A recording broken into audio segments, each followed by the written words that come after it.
My name is Geoffrey Bond, and I'm the creator and host of Sondheim Unplugged, which has been running in New York City for 10 years now. We were supposed to have performed a gala concert celebration this evening in honor of Stephen Sondheim's 90th birthday. It was to have been filled with brilliant talent, many of whom created roles in Sondheim's iconic musicals.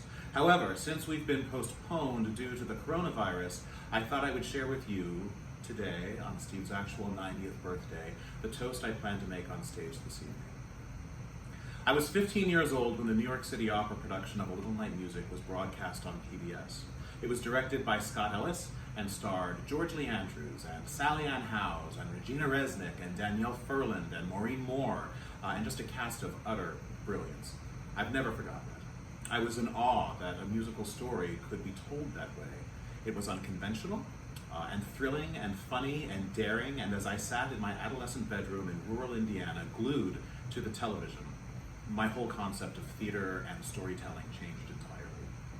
Soon thereafter, PBS broadcast Into the Woods, and you might as well have just killed my former self right then and there and welcomed the new one.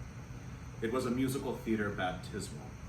And this was followed by a community theater production of Side by Side by Sondheim that was held, of all places, in a local shopping mall, where I was asked to operate the spotlight.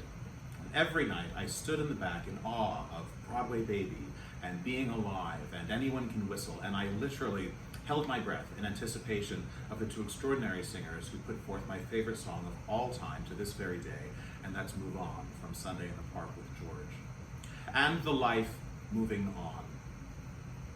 It blew my by then 16-year-old mind, and I still think it's the most stunning moment of musical theater that has ever been presented on any stage. So, I started saving my lunch money, which was $3 a day, so eventually I could walk to the local record store and special order the original cast albums of all of Sondheim's musicals. I would hand them $8 at a time, and 2 weeks later, a special order would come in. I had to special order them in those days, and I would get a cassette. Yes, a cassette. A Little Night Music, Into the Woods, Company, Follies, Merrily We Roll Along, Sunday in the Park with George, Sweeney, Forum. I eventually had every single one of them. And I had a little tape recorder next to my bed that changed sides automatically, which I thought was just pretty magical. So just about every night of a very challenging upbringing, I got to go to bed with headphones and Stephen Sondheim musicals in my ear. And imagine how thrilling it was to hear all of that brilliant and challenging music every single night. And the sides would just change at the act break, but then they would change again. So I got to start the entire musical all over again until 2 or 3 or 4 in the morning. It was probably the most important thing that happened to this otherwise awkward boy growing up amid the cornfields of the Midwest. And sometimes I was asked, believe it or not, to mow the lawn, and I'd put Into the Woods on my Walkman and pretend I was actually the witch mowing the lawn, which at least gave me some sense of empowerment. So, to come to New York and have the blessed opportunity to get to work with so many of the voices on those very recordings has been, for me, the absolute thrill of a lifetime.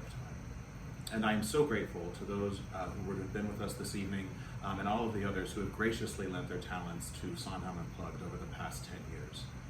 So, I shared this story with you on Stephen Sondheim's 90th birthday, not because I think this story is universal to me. I think it's universal for many of us.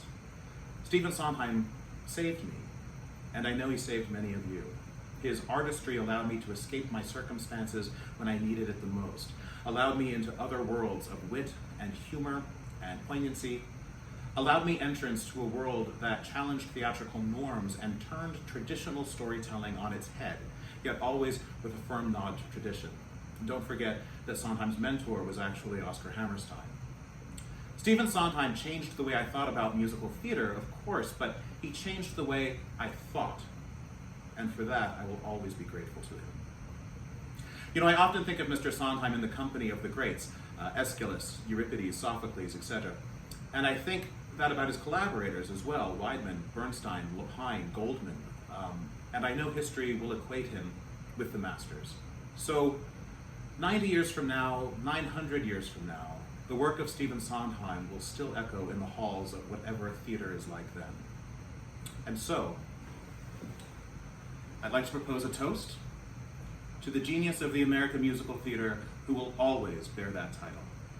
Happiest of 90th birthdays to my personal hero, and I know he's your hero too, Stephen Sondheim.